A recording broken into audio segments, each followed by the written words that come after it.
அவரே சொல்லிட்டாரு. ஆ, ஆ, ஆ, பரவாயில்லைங்க, அதெல்லாம் ஒன்றும் பிரச்சனை இல்லை, நல்லா இருக்கு. ஆ, காய் எல்லாமே வெட்டுறீங்க, நான் 5 6 பேருமே புரோக்கர்ல இருந்து வெட்டுறீங்கல இருந்து எல்லாமே கேக்குறாங்களாம். ஆ. அங்க அனுப்பிவிட்டு செல்லுல அனுப்பிவிட்டுருக்காங்க, அவங்களும் கேக்குறாங்க, இல்லைன்னா காய் வித்தியாசமா ஒரு இதா இருக்கு. ஒரு ஸ்ப்ரேக்கே ரேட் இன்க்ரீஸ் ஆயிடுச்சாமா? ஆமாங்க. அப்படி போடுங்க. அப்ப நான் சொன்ன அதனால மாதிரி ஒரு வாரம் கேப்ல 2 ஸ்ப்ரே கொடுத்திருந்தா இல்லைங்க, இப்ப இது பிஞ்சு காயில இருந்து கொடுக்கலாமா? தரலாம் தலைவர. இல்ல அதான் பிஞ்சு காயில கொடுக்கலாமான்னு கேக்குறாங்க அவங்க. தரலாம் தரலாம் தரலாம். ப்ளூம்னு ஒரு ஐட்டம் இருக்குது.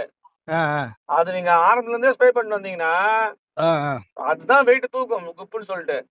சரி, அதான் கேக்குறாங்க அவங்க, என்ன கேக்குறாங்கன்னா புஞ்சில இருந்து கொடுங்கன்னு கேக்குறாங்க. சரி, அப்போ கணக்கு எடுத்து நான் சொல்லுங்க எனக்கு. நான் சார்கிட்ட பேசிட்டுமா? தாராளமா. சரி, அவர்கிட்ட பேசிடுறேன். அது பிஞ்சில இருந்து கொடுத்தோமா, புடை போட்டு பிஞ்சு வருது பாத்தீங்களா? ஆமா. பிஞ்சில இருந்து ஸ்ப்ரே பண்ணா காய் நல்லா ஓட்டமா நல்லா அப்ப இருந்தே growth வந்து அப்புறம் கடைசி சைனிங் மட்டும் இது கொடுத்துக்கலாம். தாராளமா தாராளமா. சார்ட்ட பேசி கொடுங்க.